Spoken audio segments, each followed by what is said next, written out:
Allerta arancione su mezzo Veneto dalle 12 di domani martedì fino alle 14 di mercoledì 9 ottobre. Nemmeno il tempo di tirare il fiato che la regione si trova di nuovo alle prese con l'incubo di allagamenti e frane. La protezione civile prevede precipitazioni estese dalla mattina in intensificazione nel pomeriggio, soprattutto sulle zone montane e pedemontane, con quantitativi molto abbondanti nelle zone prealpine e sulle Dolomiti meridionali. Si accendono di arancione le aree del Piave, Alto e Pedemontano, l'Alto Brenta, Bacchiglione, Alpone, Adige, Garda e Monti Lessini, e per la sola allerta idraulica i bacini di Livenza, Levene e Tagliamento. Allerta gialla per il Basso Piave ed il Sile, dove comunque l'attenzione è alta e sono ancora evidenti gli effetti degli allagamenti di venerdì.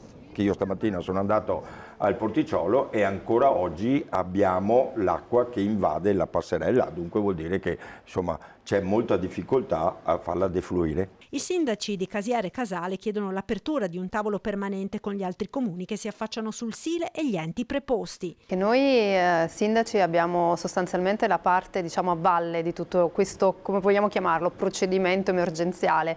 Quindi noi approntiamo l'assistenza alla popolazione insieme alle nostre protezioni civili, quindi interveniamo sempre al momento in cui si verifica l'evento. Quindi vorremmo un attimo cercare di avere la possibilità di avere un tavolo dove anche tecnicamente ci fanno capire come è possibile approntare un qualcosa a monte. Abbiamo bisogno che gli enti competenti vengano ad un tavolo, che ci sia un tavolo permanente che ci aiuti a comprendere e dove si possono anche magari pensare in sinergia delle soluzioni strutturali. Nel frattempo i sindaci si appellano anche ai cittadini chiedendo una sinergia pubblico-privato nella manutenzione del territorio. A Casier, come anche a Silea, i primi cittadini hanno rinforzato i regolamenti comunali con ordinanze che obbligano alla pulizia dei fossati.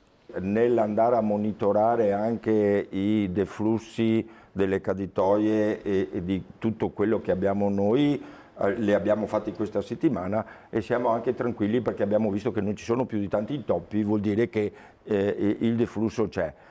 L'arrabbiatura ce l'ho un po' con i privati, cittadini miei, perché bisogna rispettare quelli che tengono puliti i fossati e io vado un po' a colpire quelli che non lo fanno. Non si può sempre dare la colpa agli altri, lasciando magari dei fossati in campagna che occorrono a ricevere abbandonati.